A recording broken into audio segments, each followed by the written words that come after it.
Bonsoir à toutes et à tous. Très heureux de vous accueillir sur ce plateau du Grand Rendez-vous avec, comme chaque vendredi, Nina Pendafaye, Mohamed El Habib et Kemi Seba. Nous avons aussi le plaisir d'avoir ce soir Mame Fatou Sy pour sa chronique médicale.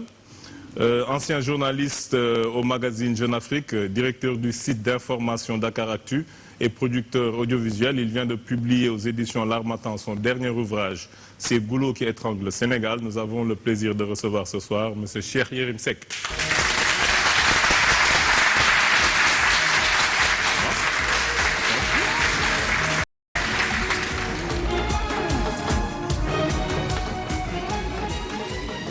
Bonsoir tout le monde, bonsoir M. Seck. Bonsoir. C'est avec un réel plaisir que nous vous accueillons sur ce plateau. Vous publiez aux éditions L'Harmattan C'est Goulot qui étrangle le Sénégal. Je pense que c'est un ouvrage que vous aviez débuté, vous avez commencé ou bien que vous avez tout entièrement écrit en prison. Vous sortez d'une épreuve sur laquelle peut-être on ne va pas beaucoup revenir, mais que tout le monde connaît peut-être. Et à travers ça, peut-être beaucoup s'attendaient à ce que vous écriviez sur ça, que vous dénonciez l'injustice dont vous avez été victime. Donc vous dites avoir été victime pour que je ne prenne pas parti. Donc tout le monde s'attendait peut-être à ce que vous écriviez sur ça, mais vous avez préféré écrire sur le Sénégal. C'est le signe que cette épreuve est, à mon sens, derrière moi. Je considère que c'est l'une de ces épreuves de la vie dont Dieu a le secret. Chaque être humain a un destin. C'est un fait qui devait arriver dans ma vie, il est arrivé. Je le prends comme un épisode parmi tant d'autres de ma vie et j'avance. C'est tout. Voilà. Et ce qui m'intéresse à ce stade de ma vie, c'est le Sénégal. Ses rêves brisés, son présent douloureux, les promesses de son passé, de son avenir et tout ce que dans le cadre de ce beau pays-là, j'envisage de faire avec des hommes et des femmes avec lesquels je brûle de la même passion de ce pays. Voilà. Moi, c'est vrai que, comme vous dites, c'est derrière nous, mais il y a des choses qui m'ont vraiment troublé et bouleversé. Lorsque vous parlez du 2 février 2013, deux gardes pénitentiaires qui vous ont agressé et qui vous ont arraché des dents, par la suite vous avez eu à poser 10 dents. Ça s'est passé comme ça? Exactement comme ça. Mais je veux dire que des choses comme ça peuvent arriver et il n'y a pas de poursuite, il n'y a rien. On peut agresser quelqu'un, lui arracher 10 dents, le défigurer et le laisser comme ça et rien ne s'ensuit. Une chose comme ça est passée au Sénégal, au camp pénal. Une enquête dite administrative a été ouverte qui n'a donné jusqu'ici aucun résultat. Aux dernières nouvelles, le procureur s'attendait à ce que je porte plainte. Jamais je ne porterai plainte. Vous n'avez pas porté plainte? Non. Et pourquoi vous avez jugé bon de ne pas porter plainte? Non, parce que je considère que tout ça, ce ne sont que les différentes facettes d'une même épreuve. Vous savez, Jésus-Christ disait que c'est au fer qu'on forge l'or, c'est au feu qu'on forge l'or. Je pense que Amadou Mahtarmbo, d'ailleurs, Cheikh Amadou Kane, à la fin de sa préface, le dit, et de très belle manière. Il dit, ce livre est le fruit d'une épreuve civique qui, quand elle est méditée dans le silence de la conscience est rédemptrice, l'enfermement de son auteur aura visiblement servi à la manière d'une ordalie. Le feu brûle l'impureté, trempe l'acier et forge l'homme au plan moral et intellectuel. Le fait d'accéder à une pensée plus profonde, une pensée méditative et à une éthique de responsabilité. Je souhaite à Cheikh Yérim Seck d'oublier l'épreuve et de repartir d'un nouvel élan. Je suis exactement dans cette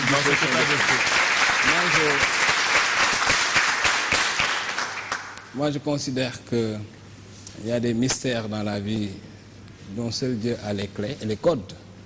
C'est quelque chose qui devait arriver, qui est arrivé. C'est une chose à laquelle je ne me suis jamais attendu. Mais vous savez, la vie est ainsi faite que tout peut arriver dans la vie d'un homme. Eh bien, c'est arrivé, je pense l'avoir vécu avec le maximum de dignité, en tout cas avec mes limites humaines, n'est-ce pas, avec mes faiblesses, c'est tout à fait normal. Mais c'est l'épreuve qui m'a beaucoup appris sur le Sénégal, sur les Sénégalais, sur l'homme en général, sur la nature humaine, sur la place que doit avoir ma famille dans ma vie. C'est une épreuve qui m'a permis pendant 15 mois de enfermer dans un endroit, de regarder la télévision, d'écouter les radios de mon pays, d'observer au quotidien à travers les chroniques ce qui se passe dans mon pays et de réfléchir sur le Sénégal. Et l'objet de cette réflexion, c'est justement ce livre que vous tenez entre les mains. Donc, pour en venir à ce livre, comme l'a dit si bien votre préfacier, il vous a souhaité de vous revenir d'un nouvel élan. Mais moi, j'ai vu que on a retrouvé du Cheikh Yérim Seck quand même. On a retrouvé votre style, on a retrouvé votre plume. C'est vrai qu'il faut vous reconnaître que vous écrivez bien. Vous êtes un journaliste qui écrit bien. Je ne dis pas que les autres journalistes n'écrivent pas bien, mais vous êtes quelqu'un qui écrit bien. Vous avez une écriture qui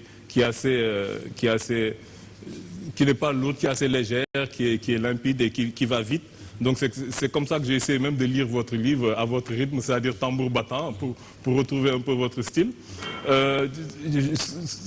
Je ne voudrais pas trop peut-être m'appesantir dessus pour ne pas marcher sur les plates-bandes de mes chroniqueurs, mais c'est à travers ces goulots, comme vous les appelez, qui étranglent le Sénégal. Vous avez fait une revue de tout ce que vous pensez être voilà, ce qui plombe l'aile un peu de notre développement. Mais il y a peut-être sur deux aspects que j'aimerais revenir avant de leur donner la parole. D'abord, quand vous parlez de goulot d'étranglement, vous avez inséré parmi ces goulots deux chapitres qui ne sont pas vraiment des goulots d'étranglement. Je pense que c'était peut-être des clins d'œil à vos amis, parce que vous avez parlé du président qu'on n'a pas attendu et de la première dame sur qui tout le monde jette l'opprobre.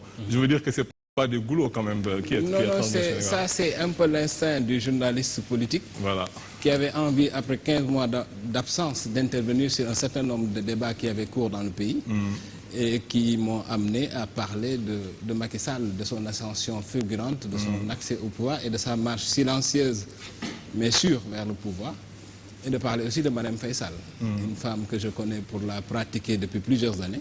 Vous les avez même remerciés. Qui était sous les feux de la ramée, bien sûr. Vous savez, moi, j'assume...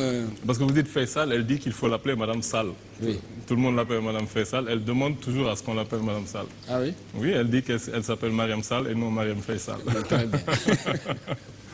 Très bien, c'est une très bonne chose. En tout cas, je pense que le débat autour de la première dame est un débat... auquel je voulais prendre part. Vous pensez que ça fait partie de ce qui... Non, je pense que cette femme est une question humainement et politiquement très sensible. Et que c'est une femme qui, pour paraphraser sa fondation, peut servir ou desservir le Sénégal. Seulement parce qu'elle a une position stratégique. Et que son action, selon qu'elle est positive ou négative, son impact, selon qu'il est bon ou diabolique sur le président, peut avoir une réelle portée sur l'avenir de ce pays. Donc je pense que sous ce rapport-là, parler de Mme Faye Sall dans les goulots qui étranglent le Sénégal et d'éviter la part de vérité et de fantasme dans tout ce que se dit sur elle n'est pas totalement hors sujet. C'est vrai que l'autre aspect sur lequel je voulais revenir aussi, c'est votre rapport avec la diplomatie. C'est vrai que vous êtes jeune, relativement jeune. Je pense que vous avez 45 ans, donc vous avez atteint quand même l'âge de la maturité et de la sagesse. Mais je ne sais pas, vous m'avez l'air d'être quelqu'un qui est assez va-t-en-guerre, parce que quand je vois, comme vous décrivez un peu nos relations avec nos voisins, ça m'a un peu choqué quand même, je l'avoue. Ce que vous dites sur la Casamance, les solutions de sortie de crise en Casamance, vous comparez un peu avec ce qui s'est passé au Libéria, ce qui s'est passé en Côte d'Ivoire. Comparaison n'est pas raison, c'est peut-être pas les mêmes choses. Est-ce que vous pensez qu'il faut radicalement prendre le taureau par les cornes, comme vous le dites? Je pense qu'on est en train de discuter depuis 32 ans. Pendant 32 ans, on assiste à un drame à tout point de vue. Un drame humain, un drame économique, un drame social, un drame symbolique très important en Casamance. J'observe qu'il y a un mouvement de duperie, une sorte de marché de dupes, une sorte d'escroquerie intellectuelle, une sorte de méthode Coué qui consiste toujours à nous faire croire en des choses qui n'existent pas. Parce que tous les gens informés savent parfaitement quelles sont les responsabilités dans ce qui se passe en Côte d'Ivoire. Tout le monde connaît quel est le problème, quelles sont les composantes du problème, en tout cas ceux qui sont informés. Et ceux qui gèrent ce dossier-là savent parfaitement... Vous parlez de ce qui se passe en Côte d'Ivoire ou de la Casamance? Justement, de la Casamance, excusez-moi, c'est une déformation, voilà. La Casamance. Donc tout le monde sait quelles sont les responsabilités et qui fait quoi. sous ce rapport, moi, je veux bien qu'on dialogue. Mais si pendant 32 ans, le dialogue n'a rien donné, il est peut-être temps d'essayer autre chose. Et moi, vous savez, j'ai parcouru beaucoup de terrains de conflit en Afrique. Je n'ai pas vu une seule crise en Afrique qui ait pris fin dans le cadre d'un dialogue. Je ne l'ai pas vu. C'est au Mali qu'on pouvait avoir une exception à la règle, quand, au lendemain de l'arrivée au pouvoir de Konaré. Mais vous savez, ce qu'on pensait comme étant une solution définitive n'était en définitive qu'un bricolage. Et ce qui devait arriver, finalement, est arrivé. L'irrédentisme touareg a ressurgi. Vous n'êtes pas sans savoir que nous constituons peut-être une exception, peut-être en Afrique occidentale, même en Afrique en général. Parce que ce que vous dites, vous l'avez bien dit, les gouvernements précédents, même le gouvernement de Diouf, on savait bien faire cette politique du bâton et de la carotte. Quand il s'agissait parfois d'accentuer les combats, les gens l'ont fait. Quand il s'agissait de venir à la table de la négociation, les gens l'ont fait. Mais par exemple, essayer de sortir des solutions comme vous le dites, j'ai l'impression que vous n'avez pas très pris au sérieux une affaire qui est très sérieuse. Parce que j'avoue que vous donnez des solutions d'inégale valeur dans votre livre. Moi, il y a des choses sur lesquelles je suis totalement en phase avec vous. C'est d'une pertinence vraiment sur laquelle on ne peut pas revenir. Mais là, je pense que vous avez traité avec trop de légèreté un sujet qui est vraiment très très sérieux. Vous savez, le problème de la Casamance est un problème qui me préoccupe, moi. Et c'est un problème sur lequel... Tu me reproches quoi? Je t'ai marché sur la main? C'est pas grave. C'est vrai que je vais beaucoup parler entre autres de ça avec lui. Mais oui, non, mais après je vous laisse. Ouais. C'était juste pour... Très bien. Non, moi je pense... vous savez, sur cette question-là, j'ai un parti pris que j'assume. Sur cette question-là, je ne suis pas journaliste, je ne suis pas observateur. Je suis un Sénégalais qui parle sur la base d'une sensibilité très claire, une sensibilité qui épouse totalement la position de l'État central du Sénégal et qui ne tolère pas la rébellion en Casamance. Ça, c'est une subjectivité que j'assume. Et de ce point de vue, par rapport à cette subjectivité-là, ils vous applaudissent, mais peut-être ils ne savent pas pourquoi ils vous applaudissent. Par rapport à cette subjectivité-là, moi, je pense qu'après 32 ans où on est parti, on est venu, on a discuté, on a rediscuté, on a commencé, on a recommencé. C'est vrai que vous parlez en tant que citoyen, mais vous êtes aussi un très grand journaliste, tout le monde le sait. Mais est-ce qu'en tant que journaliste, est-ce que vous avez eu à aller en Casamance? Est-ce que vous avez eu plusieurs fois. à essayer de rencontrer les gens au niveau de la rébellion? Plusieurs fois. Est-ce que vous avez parlé avec les populations? Parce que quand vous tenez un discours comme ça, c'est comme si vous faisiez fi de ce que les populations veulent vraiment. Parce que c'est un truc, je veux dire, c'est un truc, c'est une situation qui est très complexe. Quand vous parlez comme ça, vous risquez un peu, les gens qui vont vous lire, de heurter les populations qui vous diront que les choses ne se règlent pas comme ça, de manière manipulative, venir allumer le feu dans le bois sacré, c'est pas ce qui va régler les problèmes. Vous savez ce que la population en Casamance pense? La population en Casamance en a marre.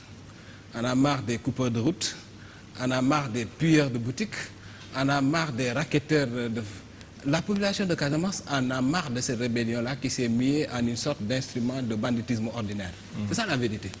Maintenant, moi, je pense, et ça vraiment c'est ma position, elle a toujours été la même. En 2002, j'ai assisté à ce simulacre de signature de protocole de paix entre Ousmane Ngom et l'abbé Diamecoune Senghor. Et à l'époque déjà, à Jeune d'Afrique, j'écrivais que cet accord était l'un parmi les interminables accords qui malheureusement vont finir au fond des tiroirs et n'aura pas d'effet. D'ailleurs, Robert Sagna l'avait clairement dit à la tribune, pour dire, écoutez, on a signé des accords, cet accord en est un, au point d'ulcérer à l'époque d'ailleurs Abdoulaye Wade, n'est-ce pas, qui dans son style qu'on connaît a répliqué de façon énergique en disant non, les accords consignés ne sont pas mon accord. Mais en tant que mais journaliste, l'histoire a prouvé que son accord est comme je sais, mais en tant que journaliste averti, en tant qu'homme d'affaires aussi, parce que vous êtes un homme d'affaires, donc vous pouvez savoir que moi je vous attendais plutôt sur des solutions de sortie de crise, sur le plan économique, sur le plan du désenclavement, parce que vous n'êtes pas sans savoir. Je pense que vous êtes déjà allé en Casamance en prenant la route.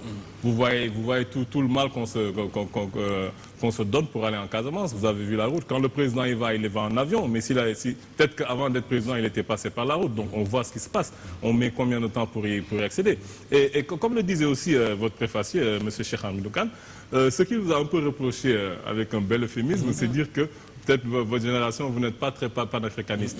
Parce que ce qu'il veut dire, ce qu'il vous reproche et ce que je vous reproche ici, c'est qu'à chaque fois que vous parlez des pays voisins, vous avez parlé de la Mauritanie, de la Guinée et surtout de la Gambie, vous en parlez d'une manière, vraiment, moi je me demande, voilà, c'est ce que je disais tout à l'heure, est-ce que c'est pas trop désinvolte? Vous parlez de Yaya Jammeh, vous parlez de la Gambie, comme si c'était une chose qui n'est pas sérieuse du tout. Peut-être que mes amis reviendront sur ce que vous avez dit. Parce que vous vous contredisez un peu. Parce que vous avez dit qu'on fait son histoire, mais qu'on subit sa géographie. Ouais, donc vous savez qu'on subit cette géographie avec la Gambie. Donc cette manière avec laquelle vous en parlez, je trouve que c'est assez léger quand même. Parce que pour moi, vous aurez dû peut-être vous appesantir sur le fait que nous devons consolider, fortifier nos rapports avec nos voisins, que ce soit la Gambie, que ce soit la Guinée-Bissau, pour essayer de régler ce problème. Vous avez parlé du voyage de Macky Sall, vous avez dit qu'il est allé en Gambie comme ça dès qu'il a été élu, mais je pense que c'est la meilleure chose qu'il ait faite,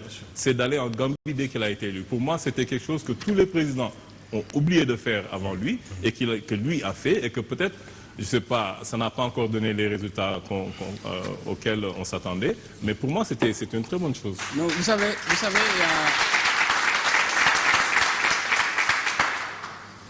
Vous savez, d'abord, la Gambie, à mon sens, est une aberration à tout point de vue. C'est une aberration géographique. C'est Joseph Kizerbo qui disait que c'est une... Oui, mais Joseph Kizerbo n'est pas sénégalais. Nous, en tant que Sénégalais, on ne peut pas se permettre... Non, on est dans une émission littéraire. Tout à fait. Hein? Enfin, dans une émission intellectuelle. Voilà. Qui disait que la Gambie est une banane qui s'enfonce dans la gueule du Sénégal. Moi, je pense que rien que le découpage qui consiste à sectionner notre pays, à isoler la Casamance au point de développer un sentiment de repli identitaire est une aberration totalement incompréhensible. Tout à fait. La Gambie est dirigée par un homme qui a une mentalité tout à fait particulière, que je connais bien, y compris dans le privé, et qui a une sorte d'obsession à détruire le Sénégal. Ça, non, je l'ai lu, je veux dire que ça, c'est le propos que vous assumez. C'est grave ce que vous dites. Moi, vous savez, il y a des questions sur lesquelles je ne veux faire ni langue de bois, ni fioriture diplomatique. Parce que pour moi, c'est des questions d'une gravité extrême. Tout à fait. Il est question... Et vos propos sont d'une gravité extrême. Attendez. Il est question de l'intégrité territoriale du Sénégal. Il est même question au-delà de l'intégrité, parce que l'intégrité territoriale peut sembler abstraite. Elle est abstraite. Mais la cohérence économique du Sénégal, n'est-ce pas? L'impact de la Casamance, c'est-à-dire ce que la Casamance représente pour l'économie du pays, pour le tourisme, pour l'agriculture, c'est-à-dire l'enjeu stratégique de la Casamance, pour moi, ce n'est pas un jeu, ce n'est pas de l'amusement. Moi, je pense que tout le monde sait, et tous les gens informés le savent, et tous ceux qui sont au courant des dessous de l'affaire de la cargaison d'armes iraniennes, qui a déjà abouti à la rupture des relations diplomatiques entre Dakar et Téhéran, savent que ces armes avaient été importées par Yaya Jammeh et destinées à la rébellion casamançaise. Je veux dire, devant des faits aussi accablants, des situations aussi têtues. Non, mais attendez, reconnaissez quand même, accordez-moi que je suis journaliste, j'ai travaillé dans un organe quand même qui gère une information stratégique et que je connais un peu de ces questions dont je parle. Et qui a sa vision. N'est-ce pas? Non, j'en connais un peu quand même, je veux dire. Et d'ailleurs, à l'époque, l'attitude d'Abdoulaye Wade ne s'adressait pas au fait à Téhéran. Dans l'intimité de son bureau, Abdoulaye Wade m'a dit qu'au fait, c'est un signal qu'il donnait à Jammeh. Parce que quelques jours après, Abdoulaye Wade a pointé ses canons sur Kanulaï. Ça, peu de Sénégalais le savent. Ah oui, Jammeh a fui dans un de ses délires mystiques, allait dire à Banjul qu'il a rêvé qu'il y a des canons qui étaient dressés. C'est pas un délire mystique, parce que c'était la vérité. Non, attendez. Donc c'est pour vous dire que... Il faut reconnaître qu'il a eu un rêve prémonitoire. Alors, il ne faut pas dire que c'est un délire mystique. Non, c'est pour vous dire que l'État du Sénégal savent, et tous ceux qui sont dans le dispositif sécuritaire sénégalais savent la responsabilité de la Gambie dans ce qui se passe au Sénégal. Maintenant, vous savez, c'est une question d'appréciation. Il y a des gens qui, dans une sorte de langue de bois diplomatique, n'est-ce pas, ont toujours tendance à présenter les choses de la manière la plus stoïque possible. Moi, c'est pas ma façon de faire. Dans mon style, je dis les choses telles que je les pense et je les ressens. Peut-être quelquefois avec un peu d'excès, hein? Ça peut arriver. Mais c'est parce que je brûle de la passion du Sénégal. Et je pense que personne n'a le droit de détruire le Sénégal. Je pense que mes chroniqueurs aussi brûlent de la passion du Sénégal, une passion qu'ils m'ont partagée avec vous, en commençant par Nina. Merci Alun. Merci. Je commencerai d'abord par féliciter Cher et saluer son courage, son engagement et reconnaître avec tous les Sénégalais que c'est un journaliste et un Sénégalais qui a su dignement représenter le Sénégal. À travers sa connaissance, à travers son expérience et son vécu et son parcours à Jeune Afrique, il a représenté une nation et un pays, un continent qui a des fils un peu partout dans le monde qui sont aussi brillants. Et quelqu'un comme ça, un journaliste qui a également fait que l'image du Sénégal et puis son engagement dans ce qui se passait dans son pays font qu'on ne peut que saluer l'intelligence et le niveau de Cheikh Yérim. Saluer également son engagement, je l'ai dit tout à l'heure, mais vraiment son courage. Parce qu'à des moments donnés sur le Sénégal, il a su avoir des positions que peut-être certains n'auraient pas eues. Mais c'est son travail de journaliste. Et à travers lui également, saluer parce que j'ai eu l'opportunité et nous avons échangé en 2008 à Addis Abeba dans le bureau d'un de nos compatriotes et d'un de nos frères que je salue, Salif Sadassal. Et je salue à travers lui tous nos compatriotes qui sont un peu partout en Afrique de l'Est et qui représentent dignement notre pays.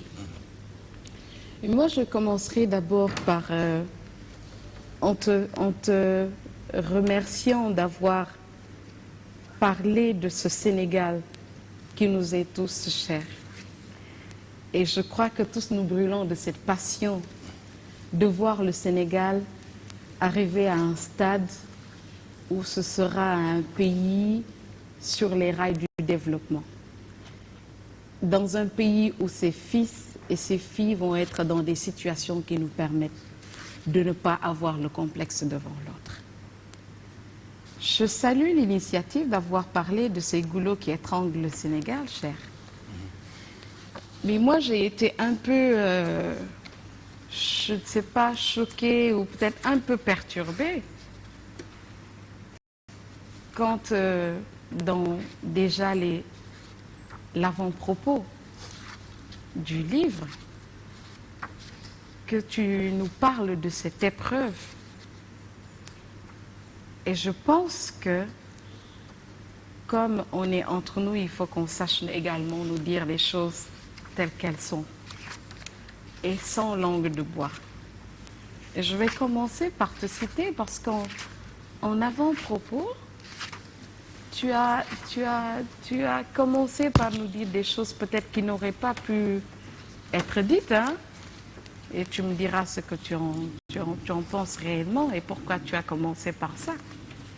Ce que tu nous dis, j'ai écrit l'ouvrage que vous tenez entre les mains alors que je purgeais une peine de prison sous une accusation de viol pilotée par Boubou Diouf Tall, qui est à la fois père de la prétendue victime, magistrat et directeur de l'Observatoire des prisons. J'ai été condamnée pour avoir violé et, entre guillemets, par surprise, Ndeye Aïssatou Tall qui a reconnu que l'acte a été précédé de préliminaires et de port d'un préservatif. J'estime que, je ne sais pas, hein, mais tu aurais pu ne pas nous parler de ça, que c'est derrière. J'estime également que quand on parle de ce Sénégal, Cher, avec le respect que beaucoup de jeunes et beaucoup de gens ont pour toi, l'admiration que nous avons pour toi, pour ce que tu as fait pour notre pays, pour les positions et les engagements, pour ce que tu as fait à Jeune Afrique. il y a beaucoup de gens qui sont passionnés de ce que tu fais et qui t'admirent à fond et qui ont eu envie de voir ce Sénégalais émerger et qui n'ont pas apprécié et qui n'ont pas aimé et qui ont été scandalisés par ce qui s'est passé, choqués. Donc, je pense que tu aurais pu nous épargner ça. Tu aurais pu aller directement à l'essentiel et ne pas revenir sur ça.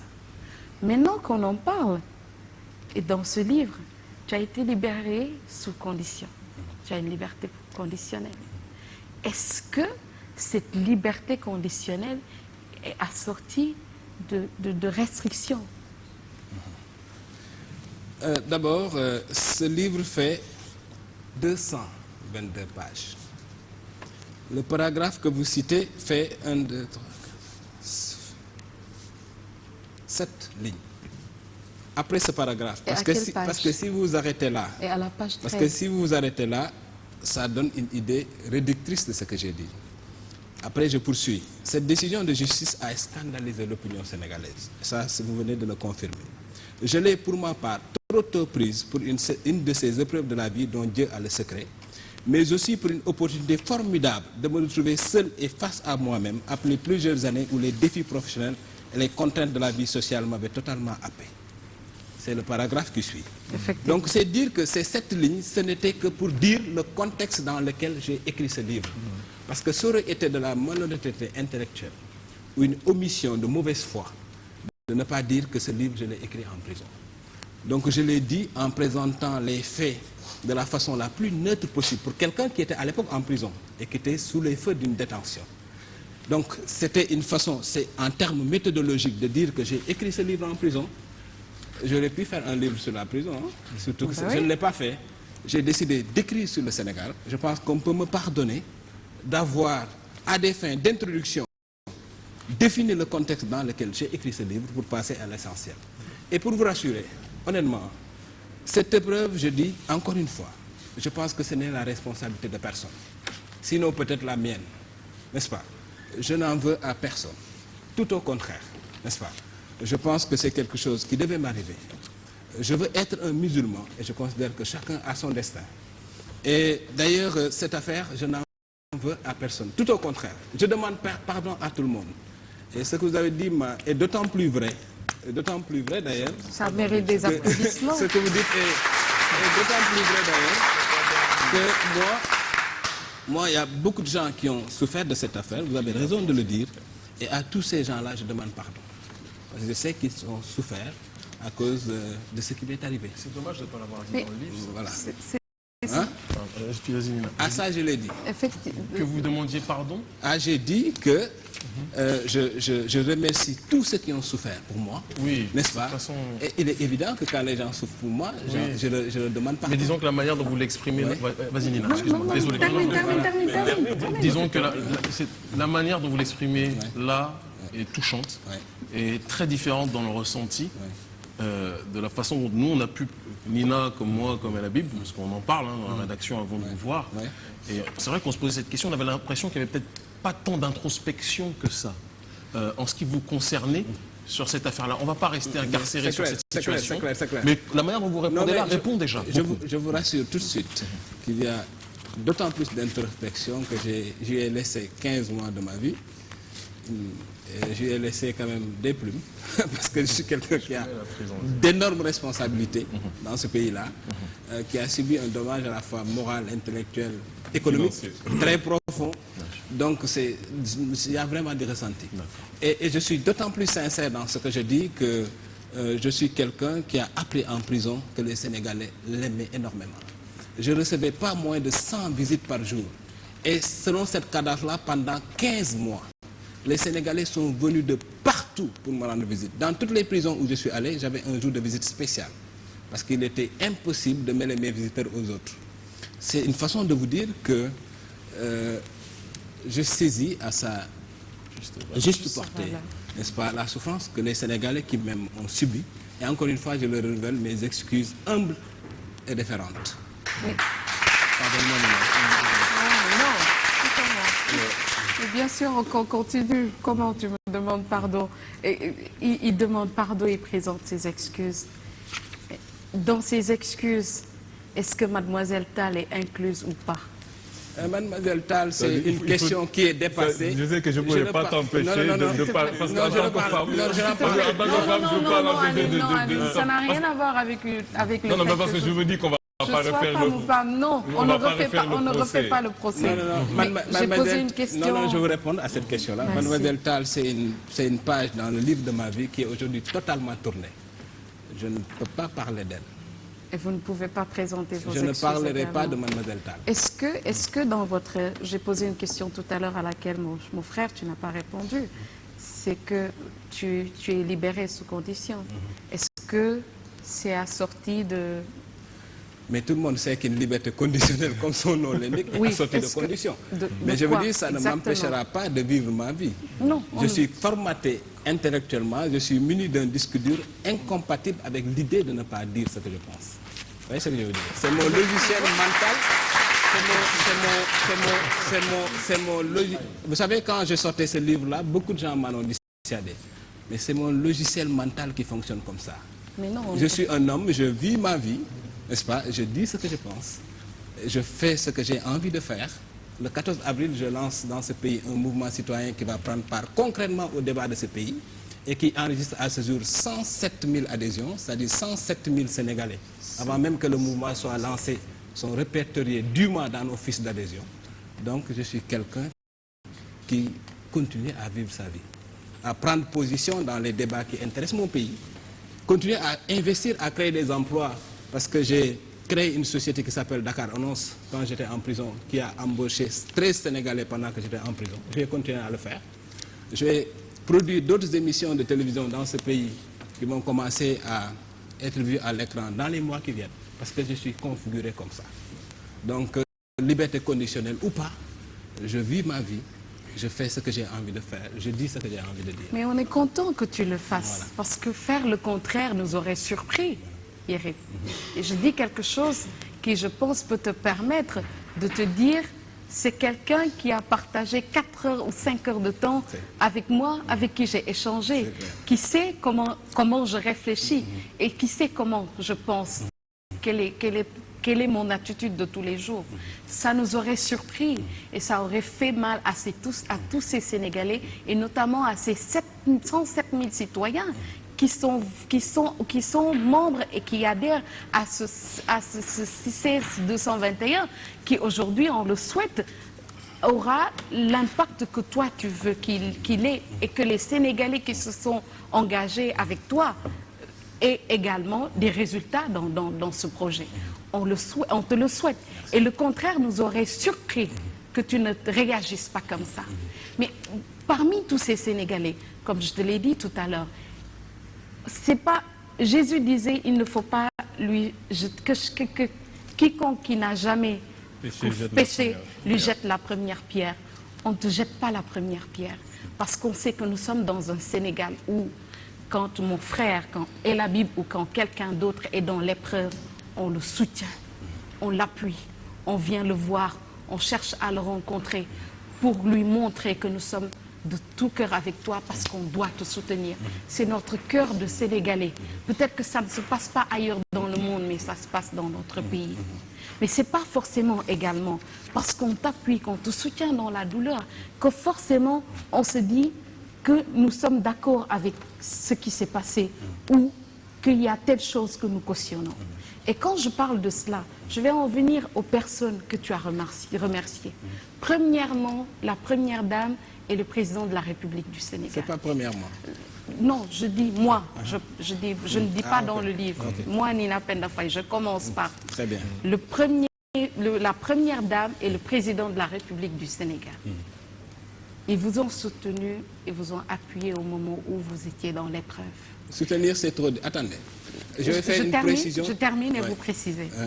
Je termine en disant que certains Sénégalais, quand ils vous entendent parler comme ça, ils se disent, ben, on a l'impression qu'à un moment donné, quand Yérim dit cela, c'est comme si nous dire, entre guillemets, qu'ils ont, à la limite,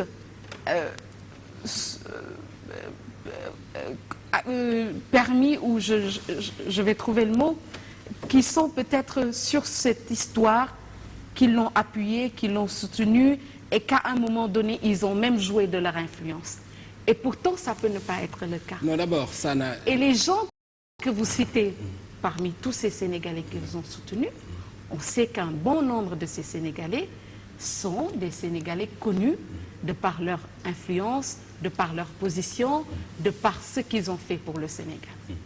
Bon, d'abord, il faut savoir une chose. Et heureusement d'ailleurs, dans cette affaire-là, personne n'est intervenu d'aucune manière. Au contraire, tout le monde a vu comment le procès s'est déroulé. J'ai été condamné à 2 reprises, n'est-ce pas? Tout le monde a vu la brutalité avec laquelle j'ai été traité en prison, n'est-ce pas? Et ça, les preuves scientifiques existent. Personne ne m'a... Et c'est d'ailleurs comme ça, bien comme ça, parce que moi, je ne veux rien devoir à personne. Et c'est très important ça. Parce que c'est vrai que si cette procédure s'était passée autrement, j'aurais eu peut-être du gêne à développer un certain nombre d'activités dans ce pays pour reconnaissance pour les uns et pour les autres. Mais moi, je n'ai pas le complexe. Parce qu'il y a des gens qui ont un complexe à l'inverse. Vous voyez ce que je veux dire? Parce que c'est un chef d'État, il m'a soutenu dans l'épreuve, il a soutenu dans ma famille, je dois parler. Vous savez, moi, un chef d'État, ça ne m'impressionne pas. Je n'ai fait qu'en voir. Donc Macky Sall, d'abord, n'a pas été la première personne que j'ai remerciée. Mais quand Macky Sall, quand je suis en prison, n'est-ce pas, humainement, fait un certain nombre de gestes, n'est-ce pas, qui sont de l'ordre de l'interrelation humaine, parce qu'on se connaît depuis 10 ans, et on se parle, et on a des rapports qui existent, qui sont établis. Mais ça, je le reconnais, n'est-ce pas? Macky Sall n'a absolument rien fait pour moi dans cette procédure-là. Et ça, je pense que tout le monde le sait, n'est-ce pas? C'est une procédure qui a été totalement libre, n'est-ce pas? C'est des condamnations qui ont été successives et que j'accepte. Parce que moi, ce jugement, au fait, vous savez, tous ceux qui ont jugé seront jugés. Vous voyez ce que je veux dire? Moi, ce qui m'importe, c'est le jugement de Dieu. Il y a quand même eu une liberté conditionnelle. Voilà. Maintenant, il faut savoir que je n'ai pas été gracié. Ça, c'est très important à savoir. J'ai bénéficié d'une liberté conditionnelle. Qu'est-ce que ça veut dire?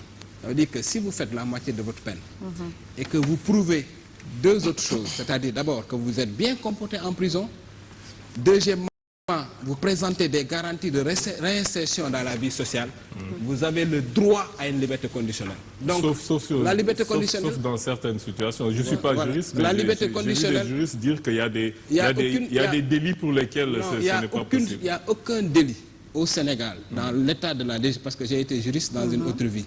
J'ai un bac plus 6 en droit. Il n'y a aucun délit spécifié par la loi auquel n'est pas applicable la liberté conditionnelle. Ça n'existe pas. Parce que la preuve. J'ai vu la juriste qui a dit que le viol n'en fait pas partie. C'est totalement faux. C'est totalement faux. Je pense que le crime est peut-être plus grave que le viol. N'est-ce pas? Il y a des criminels qui avaient été condamnés à perpétuité, réduits à 20 ans au camp pénal, des meurtriers qui ont été libérés dans le cadre de cette liberté conditionnelle. Vous savez, il y a plus de 700 Sénégalais qui ont été libérés dans le cadre de cette procédure. Et j'ai bien apprécié d'ailleurs l'expression de Sidiki Kaba. Il dit, est-ce que je devais garder Cheikh Yérim Seck en prison pour délit de célébrité? Vous savez, le délit de célébrité, il faut qu'on l'examine dans notre pays. Bon, en tout cas, cette affaire, elle est derrière moi. Ce qui pensait d'ailleurs, parce que vous savez, quand la rumeur a couru que je devais écrire un livre, beaucoup de gens pensaient que j'allais écrire sur cette affaire. Mais c'est très mal me connaître. Cette affaire, à mes yeux, est terminée. Ce qui m'intéresse, comme le prouve ce livre, c'est le Sénégal. Ce qui m'intéresse, c'est mon engagement dans le Sénégal d'aujourd'hui. Ce qui m'intéresse, c'est ce que j'ai envie de faire dans ce pays. Ce qui m'intéresse, c'est le défi stratégique de ce pays. Nina, comme tu as pris beaucoup de temps à parler de cette histoire, on va passer au dossier. Mais non, ça fait partie. Oui, je sais, ça en fait partie de cette histoire. Non, mais on ne peut pas avoir Yérim en face de nous et ne pas en parler. Ça aurait été aberrant et tous les Sénégalais qui nous suivent, justement, vont se dire, mais attends, qu'est-ce que le grand rendez-vous est en train de nous faire? Tu sais qu'on est libre sur ce plateau et chacun dans cette affaire, parmi les projets, Yérim, avec des prisonniers qu'il a côtoyés, a un projet. Nous savons que la justice et les conditions dans lesquelles les Sénégalais et les prisonniers qui sont au camp pénal à Rebeuss vivent dans des conditions pas possibles. vous avez envisagé de faire quelque chose dans ce sens? Je n'ai pas envisagé, je suis en train de faire. Vous êtes en train de faire. Je suis en train de créer Parlez-nous-en. une organisation qui s'appelle SOS Prison. Le site internet est en construction. J'en ai parlé à un certain nombre d'amis à l'étranger qui ont décidé, qui ont accepté de m'aider. Nous allons recruter 100, 200, 300, voire 400 avocats pour dépecérer les dossiers de longue détention. Parce qu'en général, ceux qui restent en prison, c'est ceux qui n'ont pas les moyens de se payer des avocats. Nous allons, pour résorber un peu le gap alimentaire entre le standard et ce que vivent les prisonniers, discrètement, parce que cette affaire, j'en parle avec vraiment beaucoup de gêne, parce que c'est une affaire qui n'est pas destinée à de la publicité. Exactement. C'est une association qu'on est en train de créer avec les gens qui croient en la charité, en l'action humanitaire. On va approcher le ministère de la Justice, la direction de l'administration pénitentiaire, voir comment modestement nous pouvons contribuer à améliorer l'alimentation des prisonniers, comment nous pouvons contribuer à régler la question des longues détentions en prenant des avocats pour dépecérer les vieux dossiers, n'est-ce pas, pour aider à décanter la situation dans les prisons. Mais ça, c'est un engagement vraiment purement personnel qui, à mon sens, doit être loin de toute forme de publicité. Voilà. En tout cas, on te remercie. Bonsoir, monsieur Cheikh Yérim Seck. Tout d'abord, je voudrais vous féliciter pour cet ouvrage et pour tous les autres, pour le travail que vous faites depuis déjà plusieurs années pour le Sénégal. Parce que, comme tout bon Sénégalais, je pense que quand il y a un enfant du pays qui travaille et qui écrit, qui lutte pour l'avancée du pays, je pense que c'est normal qu'on éprouve pour lui du respect et qu'on le félicite. Surtout que le livre, où au long des 15 chapitres, vous mettez en avant plusieurs problèmes. Comme vous le dites, ces goulots qui étranglent le Sénégal, en passant de problèmes que tout le monde connaît, comme par exemple le problème de la Casamance, mais vous parlez aussi de l'avancée des eaux dont on ne parle pas souvent. Vous parlez aussi du péril chinois, bon, c'est vous qui le dites. Vous parlez du problème de la lutte, vous parlez de la bombe jeune, comme vous le dites, vous avez eu à en discuter avec M. Laurent Gbagbo, qui vous parlait du problème que constitue la jeunesse et qu'il fallait trouver un moyen pour les caser. Mais moi, ce que je ressens, ce à quoi je m'attendais que je n'ai pas vu, parce qu'en tant qu'homme de médias, en tant que journaliste, en tant que producteur, je m'attendais à ce que vous parliez du problème des médias. Parce que ça fait partie des goulots qui étranglent le Sénégal. Vous avez parlé de la lutte, mais moi je pense que le problème, c'est pas en tant que tel la lutte, mais plutôt la surmédiatisation qu'il y a autour de la lutte et d'autres contre-valeurs aussi qu'on retrouve souvent à la télé. On a un vrai problème de médias parce qu'on se rend compte que l'État ne prend pas assez au sérieux l'outil que constituent les médias, alors que c'est un outil extrêmement sensible, extrêmement important, extrêmement dangereux, qu'on laisse entre les mains de n'importe qui, et chacun en fait ce qu'il veut. Et je m'attendais un peu, comme vous êtes spécialiste de ce secteur, à ce que vous en parliez. Vous savez, les médias en tant que tels, c'est vrai qu'il y a des excès, mais je pense que les médias sont un mal nécessaire pour la démocratie sénégalaise. Je sais qu'il y a des excès. Pour être un professionnel, je sais qu'il y a des informations qui ne sont pas recoupées. Je sais qu'il y a une propension à privilégier le sensationnel sur l'analyse ou les questions de fond. Je sais aussi qu'il y a une surmédiatisation de phénomènes pervers, tout ça je le sais. Mais vous savez, j'ai éclaté la question des médias dans un certain nombre de chapitres. Par exemple, dans la désertion de la réalité au profit du rêve, n'est-ce pas, je parle de l'abus des médias en termes de jeu, n'est-ce pas. Cette méthode qui consiste à faire appeler les citoyens pauvres sur des serveurs surtaxés pour payer un peu et empocher le gros lot, ça c'est une question qui interpelle les médias. Quand je parle du péril chinois, par exemple, il y a une chose très grave qui s'est passée dans ce pays-là, que les journalistes ont traité comme étant un fait criminel ordinaire, alors que c'est un cas de banditisme international et un cas de fuite de capitaux et un cas symptomatique du péril chinois. Et quand je parle par exemple de ces eaux qui mangent le Sénégal, je dis quelque part que c'est un problème écologique grave qui menace la survie de notre nation, mais ça n'intéresse pas les médias. Parce que ce qui intéresse les médias, c'est les thèmes qui vendent un peu mieux. Et quand je parle par exemple de la lutte, la surmédiatisation de la lutte et la disparition dans nos grilles de programmes d'émissions socio-culturelles, d'émissions à vocation éducative, ça intéresse aussi les médias. Oui, parce qu'on voit dans certains programmes des contre-valeurs qu'on met en avant, des femmes qui fument, des choses de ce genre comme dans la série que vous produisez. Est-ce que on ne doit pas c'est l'État qui doit le faire, quoi. Mais je me dis aussi, nous, Sénégalais, est-ce qu'on ne doit pas essayer de voir comment s'en sortir, comment se développer à travers les médias? Parce que on ne peut pas se développer sans pour autant passer par les médias. Parce que c'est seulement à travers les médias qu'on peut arriver à sensibiliser le maximum de personnes. Et tant qu'on passera notre temps à se divertir devant la télé, les gens ne sauront pas que l'heure est grave. Des contenus, quoi. Voilà, moi je parle des contenus, des productions audiovisuelles, plus que du travail des journalistes. Voilà. Est-ce qu'on ne doit pas se concentrer sur le contenu? Est-ce que l'État ne doit pas avoir un organe qui régule et qui propose des contenus pour diriger la masse? Parce que dans tous les pays, mais c'est des pays démocratiques, dans tous les pays qui se respectent, la masse est contrôlée par l'État. Et c'est eux qui essaient de voir à travers les programmes dans quel sens ils veulent diriger le peuple. Mais ici, on a l'impression que l'État est en retard par rapport au peuple. Et tant qu'on aura ça, je pense que c'est un réel problème. Mais en lisant votre livre aussi, on se rend compte, on a l'impression que c'est un peu un livre blanc qui précède peut-être un programme. On sent derrière que vous préparez une carrière politique.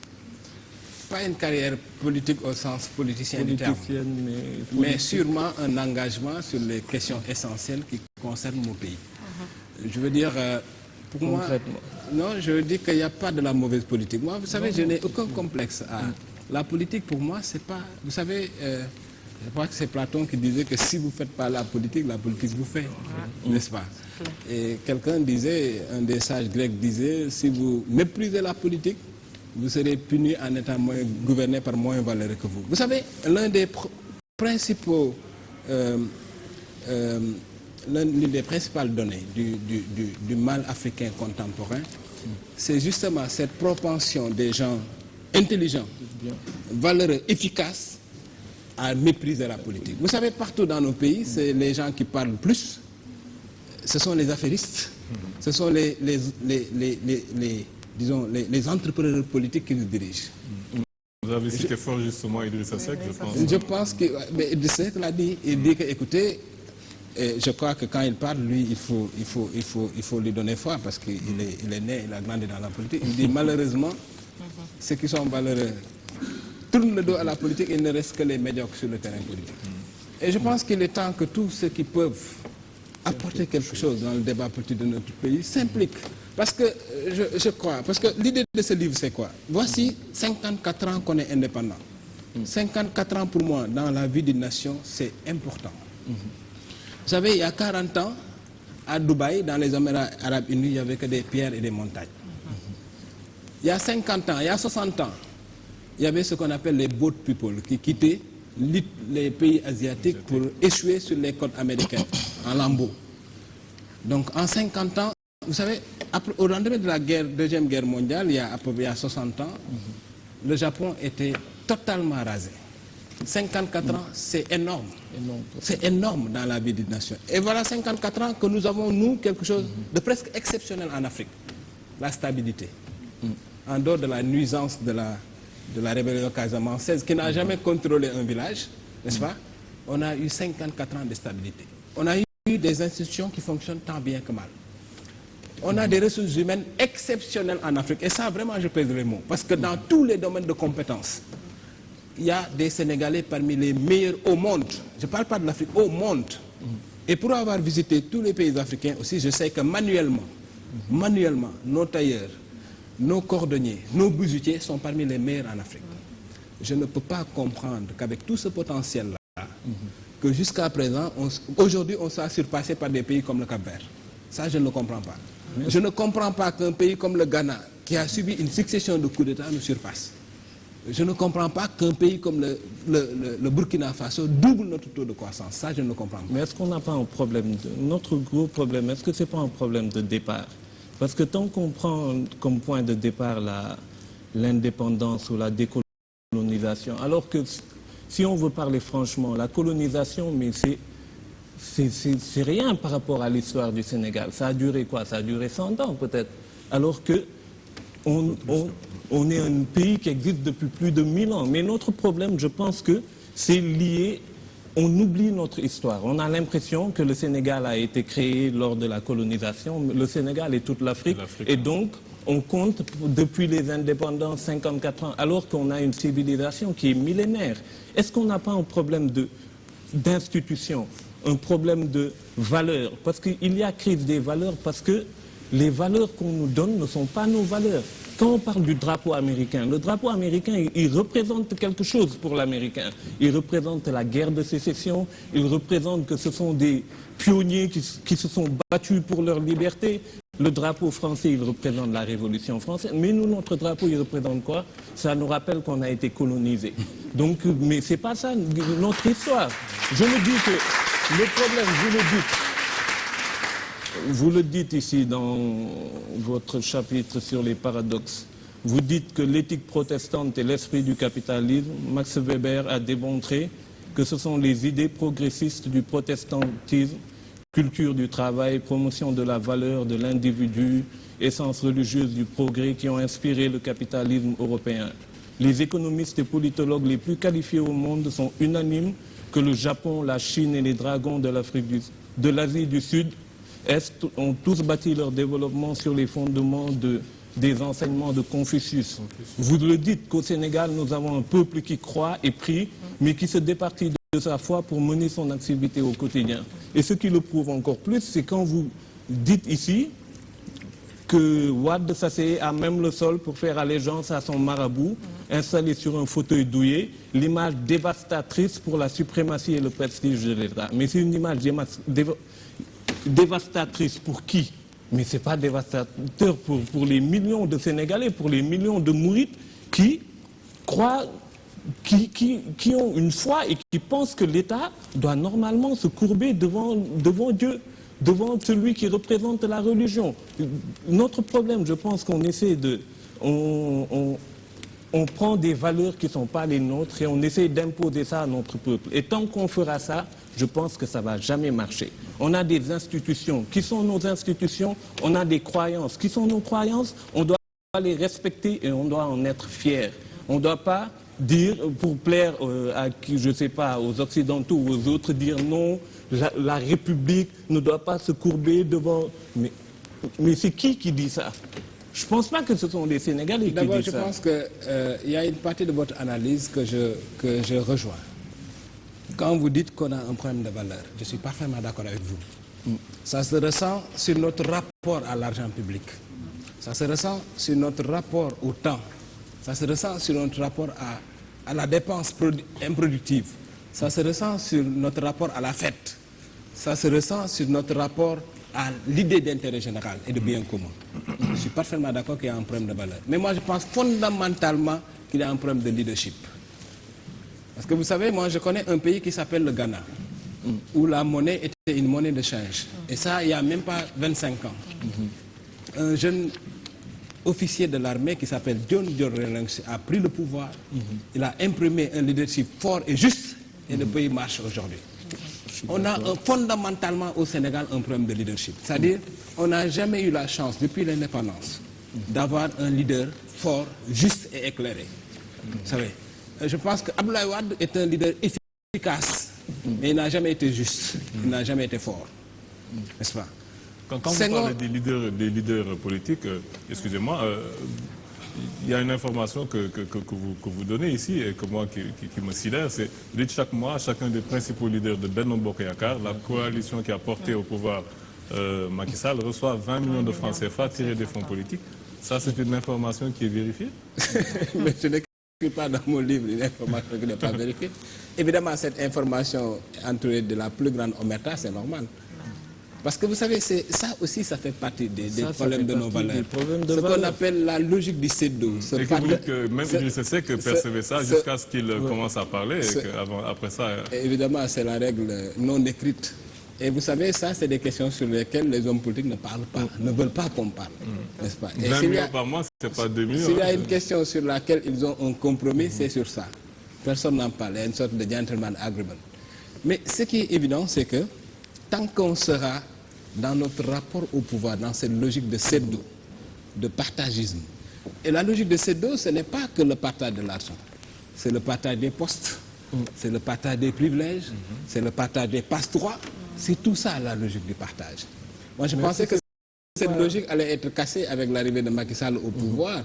Mais aujourd'hui, fondamentalement, la structure du pouvoir repose sur le partagisme. Tout à fait. C'est-à-dire, ce n'est pas dû au fait qu'on ne maîtrise pas les institutions dont on a hérité de la colonisation. Vous savez, moi, les institutions, pour moi, c'est un faux débat. Vous savez pourquoi? Parce que pour moi, les institutions sont un corpus abstrait. Ce qui est concret, c'est l'action de l'homme. C'est l'action des hommes qui incarnent... Non, attendez, c'est très important. Pour moi, les institutions sont un faux débat. Mais tant qu'on ne comprendra pas je pense qu'au Sénégal, le Sénégalais lambda... Moi, je pense qu'au Sénégal, les fondamentaux institutionnels sont posés. Il y a une démocratie tant bien que mal fonctionnelle. Il y a un parlement qui, quand fonctionne. Il y a une justice qui fonctionne parfois de façon critiquable, mais qui existe. Il y a des élections régulières à date. Mais je pense qu'il veut demander, est-ce que ces institutions collent avec les réalités des Sénégalais? Parce que le Sénégalais, j'ai l'impression, et vous le savez, depuis l'indépendance, on a l'impression que le président est considéré comme un roi. Parce que c'est ce qu'on connaît. Sénégalais bourre le kham. Les gens considèrent le président comme un roi. Il fait ce qu'il veut. L'Assemblée nationale, voilà, l'argent qu'il distribue lui appartient. Le pays lui appartient, il donne des terres à qui il veut. Parce que c'est la conception qu'on a. L'Assemblée nationale, ça ne veut rien dire pour nous. On se dit que c'est le roi qui a mis ces hommes ici pour qu'il fasse ce qu'il a envie de faire. Je crois que les pinches existaient, comme vous l'avez bien décrit dans la culture de Bou, dans l'organisation des Bou. Mais bien sûr. Mais moi, ce que je veux dire, c'est que on n'a pas de temps à perdre, pour moi, à un débat sur les institutions. Sénégal mais pas perdre du temps, mais parce que le Sénégal changer les institutions. Mais comme vous le dites, si on a des dirigeants forts qui osent essayer autre chose, parce qu'on sait que ce qu'on essaie depuis longtemps, ça ne marche pas. Il faut qu'on ose essayer autre chose, essayer de voir par rapport à nos propres valeurs, par rapport à nos institutions. On a ici des forces, qu'on le veuille ou pas, qui existent et qui sont là. C'est nos marabouts, c'est les anciens, c'est les pinks. Mais pourquoi faire un complexe par rapport à ça? Je ne comprends pas. Pourquoi on doit avoir honte de dire que ces gens ont du pouvoir? Ce ne sont pas des citoyens comme les autres. C'est des hommes qui ont un certain pouvoir. Ce sont des institutions qui sont là. On n'a qu'à institutionnaliser tout ça. On le laisse répondre sur ça. Non, je suis en train de dire que nos institutions, en tout cas du point de vue de leur conceptualisation théorique, sont parfaites. Si vous regardez nos lois, notre constitution, nos institutions sont parfaites, en tout cas du point de vue de leur conception. Mais pour moi, les institutions ne sont pas un débat. Moi, le vrai débat, c'est la mentalité des hommes qui animent ces institutions-là. Si ces hommes qui animent ces institutions-là ne sont pas mus par l'esprit de ces institutions-là, c'est là où il y a le problème. Vous savez, je connais des pays où toutes ces institutions n'existent pas. Pour vous dire que le problème, ce n'est pas les institutions. Quand George Rawlings redressait le Ghana, les institutions démocratiques n'existaient pas. Quand Deng Xiaoping faisait de la Chine ce qu'elle est aujourd'hui devenue, ces institutions quand Mahathir en faisait de même pour la Malaisie, ces institutions n'existaient pas. Exactement. Pour moi, ce qui est important, c'est l'action de l'homme. Ce n'est pas les institutions en tant que telles. Et le Sénégal n'a pas un problème d'institution. Le Sénégal a un problème de leadership. Quelles sont les valeurs qui nimbrent les hommes qui nous gouvernent? Quelles sont les orientations qui animent les hommes qui sont aux commandes de notre pays? C'est ça le problème. Mais on se rend compte que depuis l'indépendance, tous ceux qui se sont succédés au pouvoir ont se sont plus concentrés sur des enjeux de survie au pouvoir que sur les problèmes stratégiques de notre pays. Tout le monde sait aujourd'hui, par exemple, que l'université, telle qu'elle fonctionne aujourd'hui, n'est pas viable. Mais personne n'ose y toucher parce que les gens sont plus préoccupés de conserver leur pouvoir, c'est-à-dire de taire, n'est-ce pas, d'éteindre des feux sociaux, plutôt que de s'attaquer à des vraies questions. Sauf le nouveau ministre de l'enseignement supérieur, évidemment, lui peut-être... Oui, mais vous savez, la solution au problème de l'université au Sénégal doit être radicale. Moi, je pense que jusqu'à présent, ce qui se fait, c'est du bricolage. On ne peut pas faire un enseignement de maths à l'université. Monsieur Yerimsek, bonsoir. Bonsoir. Le destin est parfois particulier. La première fois que je vous ai vu, que je vous ai croisé physiquement, c'était à l'émission Débattons. Ok. D'accord. Et je ne vous connaissais pas. J'ai un particularisme dans cette émission, c'est comme je viens de l'extérieur, je suis béninois, panafricain, pas sénégalais, donc je découvre tout cet environnement et ça me permet d'avoir peut-être un autre rapport aux personnes, quelle que soit leur hauteur dans le paysage sans doute sénégalais. Je vous remercie pour une chose ce soir, après ce sera peut-être plus des remerciements, mais je vous le dis avec fraternité quand même, c'est que je suis un petit peu malade depuis 2 jours, je n'arrive à rien manger, la seule chose que j'ai mangé c'est votre bouquin. Merci. Ça me fait plaisir. Et je le dis avec la plus grande sincérité, vous êtes un personnage qui, quoi qu'on puisse en dire, j'ai entendu tout et son contraire vous concernant, sachez-le.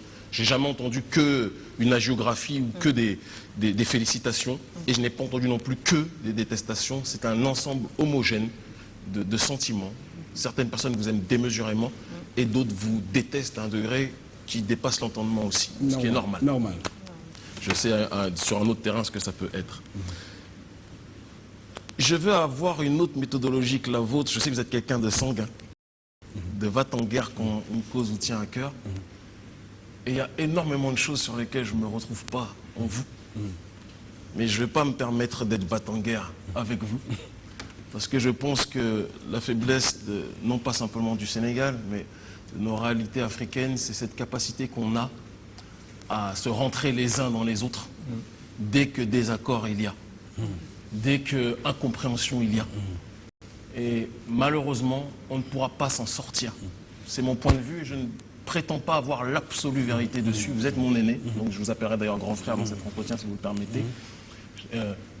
Il est évident que personne n'a le monopole de la vérité. Votre ouvrage contient bon nombre de solutions sur lesquelles je n'ai même pas à discuter en ce qui concerne le Sénégal, mais je vais vous parler de 2 aspects. L'aspect panafricain que je ne retrouve absolument pas en vous, c'est mon point de vue, et peut-être vous allez m'éclairer, peut-être vous allez me corriger aussi, que j'ai vu à travers l'exemple de la Gambie, de Yahya Jammeh. Je vous dis ça parce que vous êtes, sur le terrain de la réussite individuelle ou sociale, vous êtes un modèle pour vos petits frères, pour vos petites sœurs, vous en êtes conscients. Et parce que vous êtes un modèle et pour certaines personnes, et que vous êtes un intellectuel, je pense qu'on peut vous donner cette étiquette-là, vous ne la rejetez pas. J'ambitionne de l'être. D'accord, ça c'est une démarche d'humilité qui est intéressante. Parce que vous êtes intellectuel, comme l'a dit tout à l'heure à Lune lorsqu'il marchait sur nos plates-bandes, on est déçu quand on lit la manière dont vous parlez avec, à mon sens, une extrême légèreté, en oubliant que votre voix compte, quel que soit ce qu'on puisse penser intellectuellement ou idéologiquement parlant de vous, en oubliant que votre voix compte, vous parlez avec une violence inouïe d'un personnage que vous qualifiez quasiment de guignol. On peut penser ce qu'on veut de chaque individu, là n'est pas le souci. Je comprends l'inquiétude et la douleur profonde qui est la vôtre par rapport à ce qui se passe en Casamance. J'ai une distance peut-être due au fait que, n'étant pas sénégalais, je ne comprends peut-être pas comme vous la situation dramatique qui se déroule là-bas. Et donc je vous prie, si vous le permettez, d'être indulgent dans ma réflexion, la réflexion que je vous pose. Alioune disait tout à l'heure, et remettait en avant cet exemple du président Macky Sall qui est parti visiter Yahya Jammeh, quels que soient les antagonismes qui les opposent, quelles que soient les divergences fondamentales qui sont présentes. Il y a un regard et un œil extérieur qui n'attend qu'une seule chose, et il n'est pas forcément africain. Il attend que des pays comme la Gambie, comme le Sénégal, en viennent réellement, violemment aux mains. Il y a des forces extérieures que vous connaissez, parce que certaines forces, peut-être vous les fréquentez même, je n'en sais rien, qui souhaitent que l'embrasement périodique que connaît l'Afrique actuellement puisse s'élargir au-delà de la Casamance et confronter des pays qui pour l'instant sont dans des batailles, on se touche, on se frôle. Je ne t'aime pas, je t'aime, comme on fait souvent avec El Habib, c'est les feux de l'amour version... Je t'aime moi non plus. Voilà, je t'aime moi non plus. C'est les feux de l'amour version sénégalais ou un café avec, on va dire, sur le terrain politique.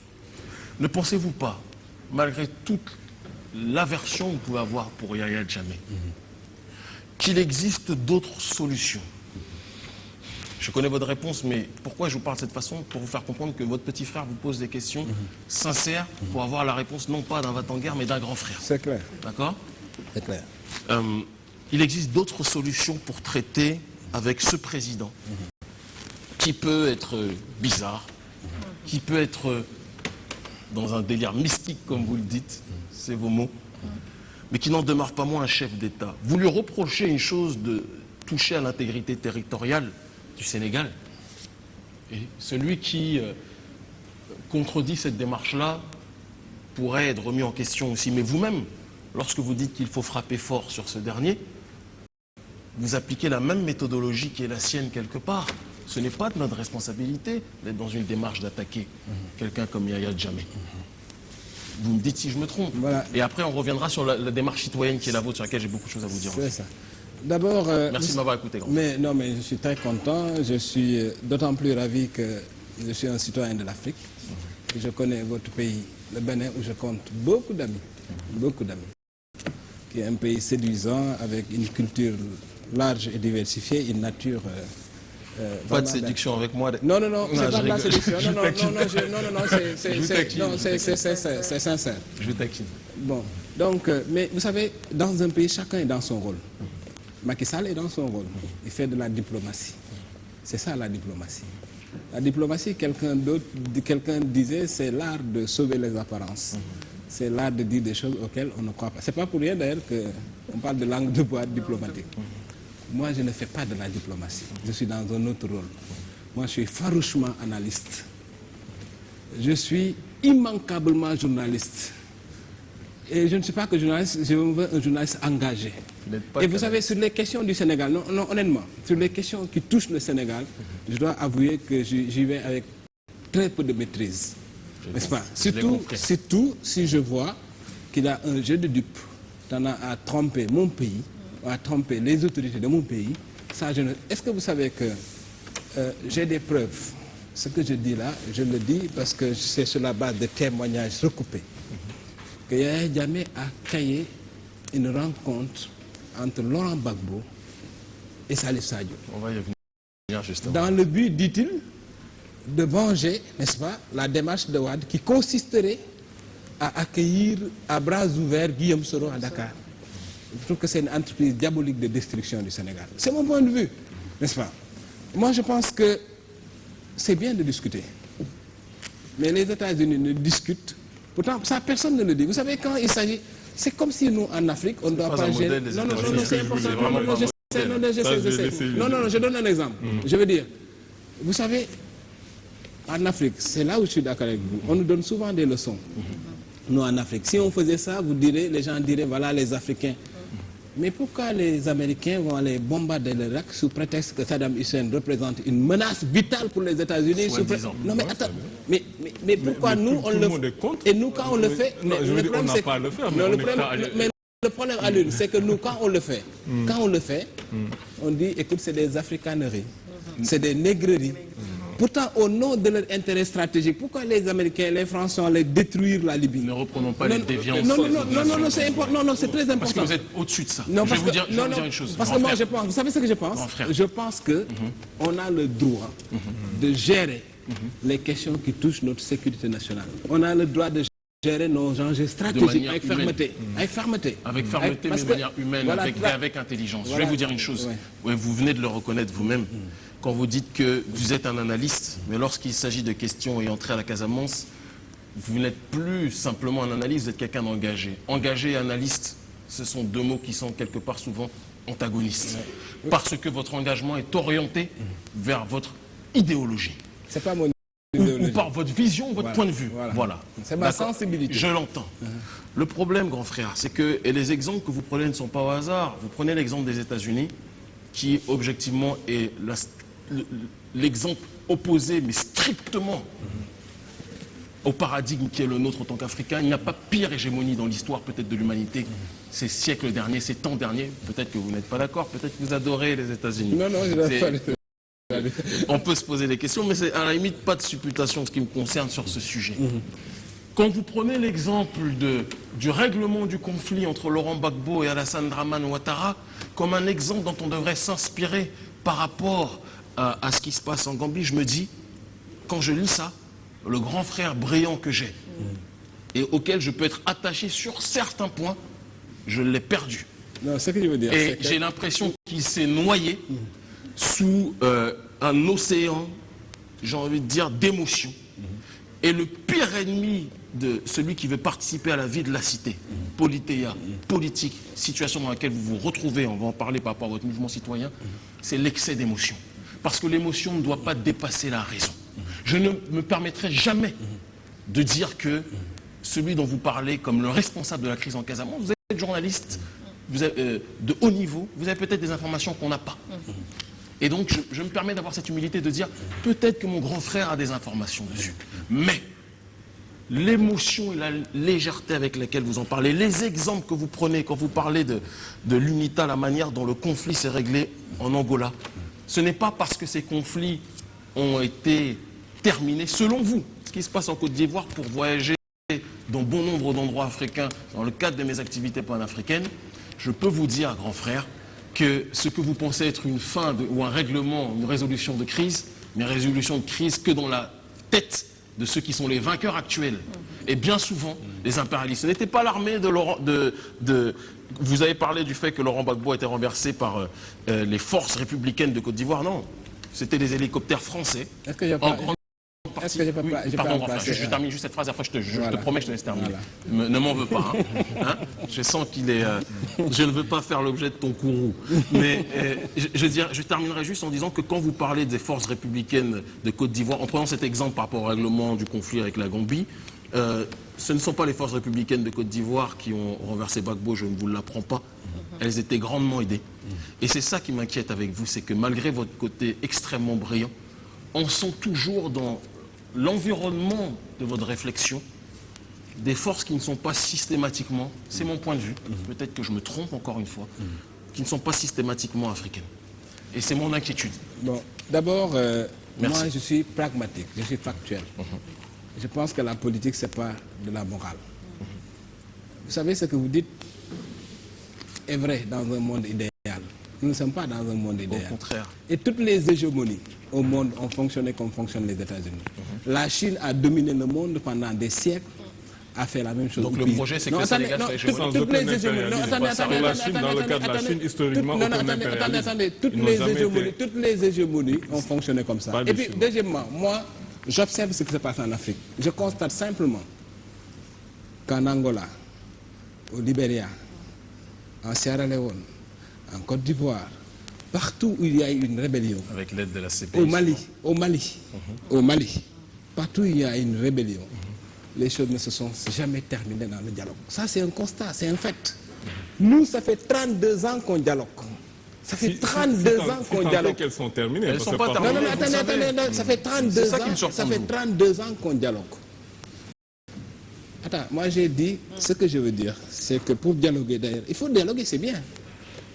Mais rétablissons l'équilibre de la terreur, renversons le rapport de force sur le terrain et puis dialoguons. Donc on va faire l'hégémonie à l'américaine. Non, un Sénégal, non, je veux qu'on dialogue américain. Non, je veux qu'on dialogue en position de force.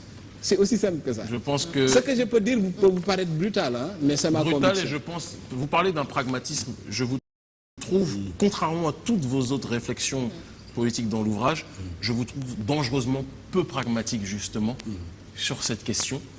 Comme je vous le dis, le temps nous dira qui de vous, de moi, sur ce terrain-là avait raison. Mais je pense que le jour où vous regagnerez sur ce point-là votre raison, je suis convaincu que les idées brillantes qui sont les vôtres permettront peut-être d'aller vers une autre démarche de résolution sur ce conflit. Dernier aspect, parce qu'il faut quand même qu'on en parle, vous êtes venu pour parler du livre, mais aussi de vos activités citoyennes. Pouvez-vous nous parler rapidement du mouvement citoyen que vous avez lancé? Le mouvement s'appelle Citoyenneté Sénégal, C221. La déclinaison en Wolof, c'est xam li ñu bëgg defal ko suñu bopp. Ça veut dire réaliser par nous-mêmes nos aspirations. C'est la problématique de la citoyenneté responsable et participative. Moi, je pense que ce pays a besoin d'un mouvement citoyen fort qui joue un rôle d'alerte citoyenne, de veille républicaine, c'est-à-dire de vigilance citoyenne. Et c'est ça l'ambition de Citoyenneté Sénégal C221.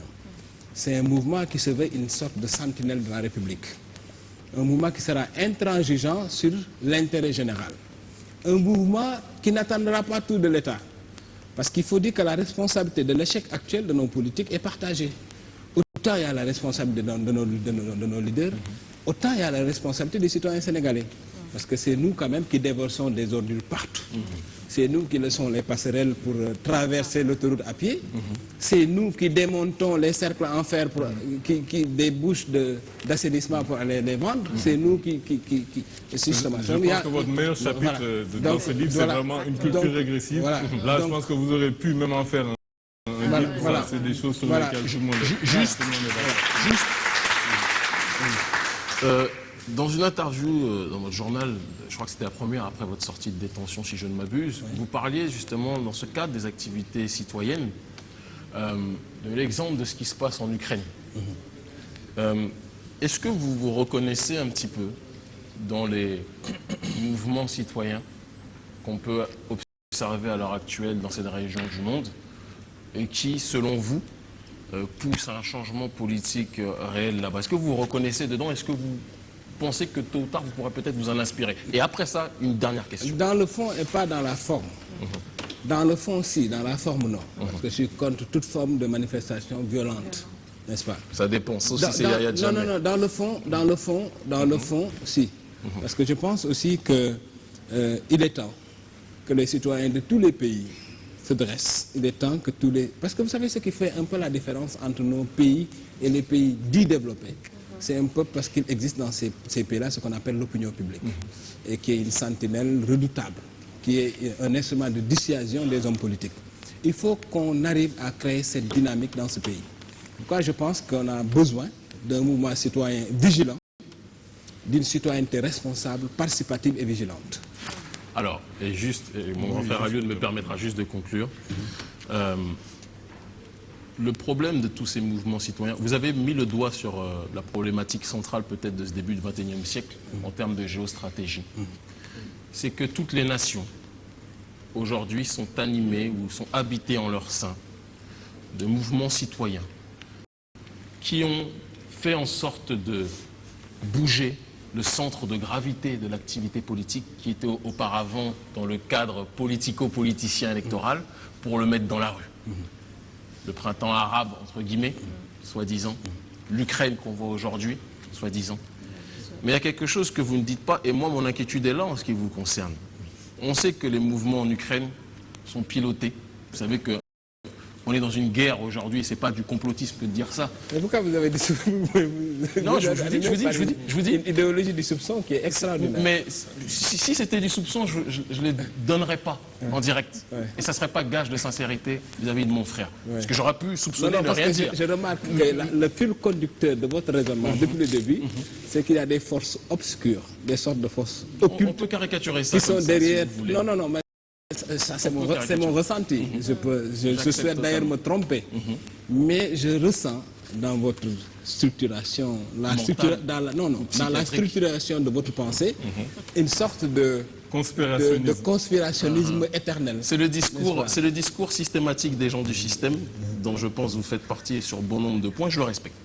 Je vous le dis franchement. Je ne suis d'aucun système. Oui, c'est ce que vous dites. Mais je vous rassure que je ne suis d'aucun système. Mais le temps je suis un homme qui a des idées qui sont peut-être... Non, je n'ai aucun système. D'accord. Je ne me reconnais dans aucun système. Vous avez parlé tout à l'heure de logiciel, c'est un système en informatique. Non, mais juste pour terminer ce que j'étais en train de dire, punchline que je vous donne là, plus sérieusement, non, ce n'est pas du complotisme phrase que la plupart du temps, les gens qui n'ont pas forcément l'argumentation de fond pour contredire lancent à tout va. Non.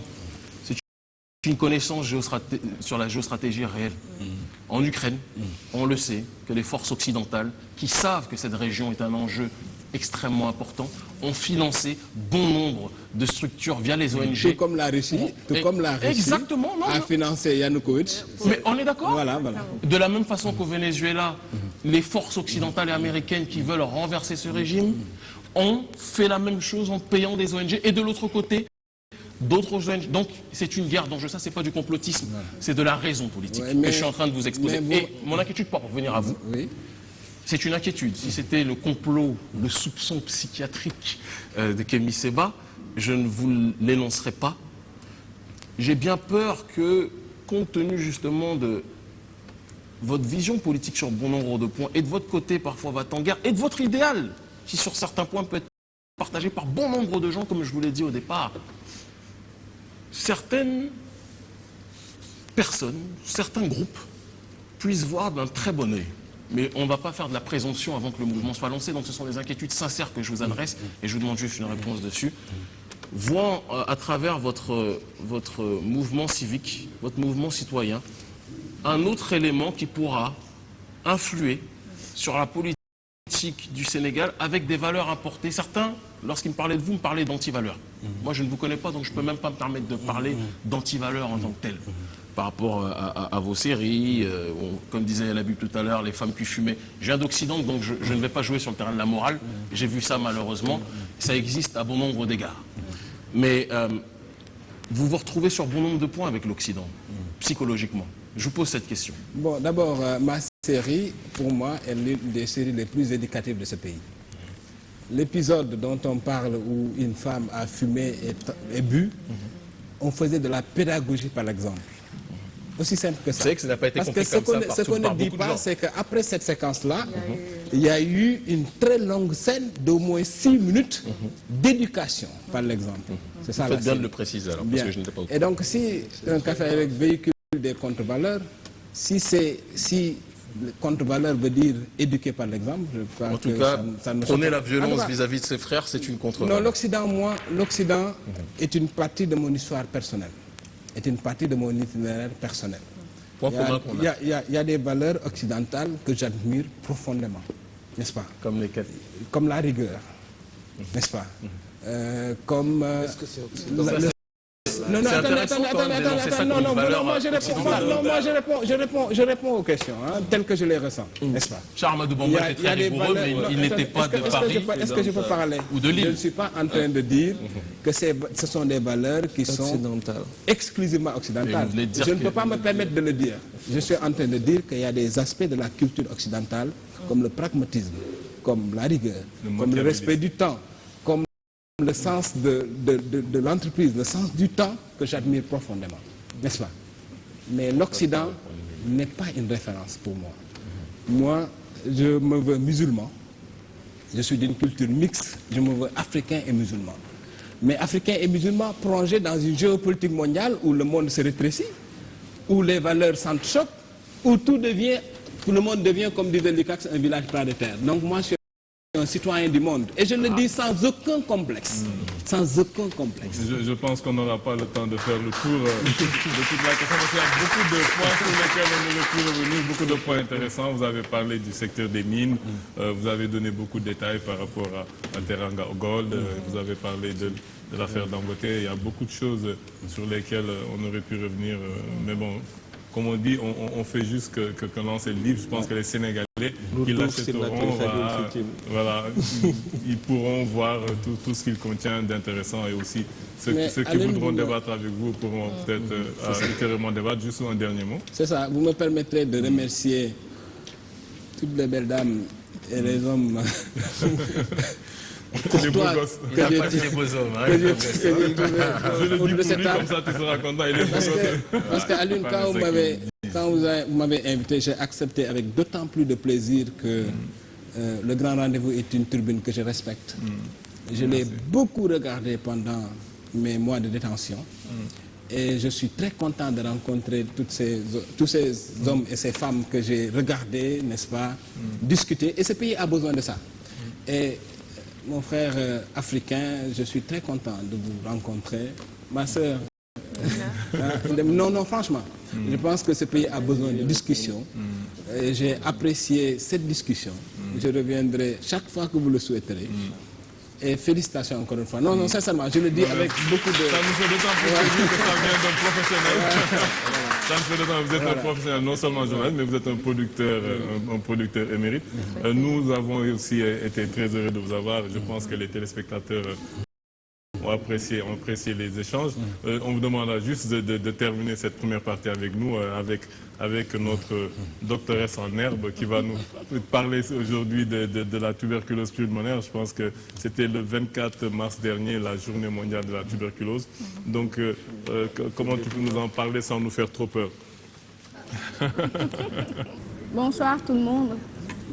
On va en parler sans faire trop peur, mais on va surtout en parler pour mieux sensibiliser, parce que c'est une maladie qui est contagieuse. Et une personne contaminée qui ne se traite pas peut transmettre la bactérie à 10-15 personnes en moyenne par année. Imaginez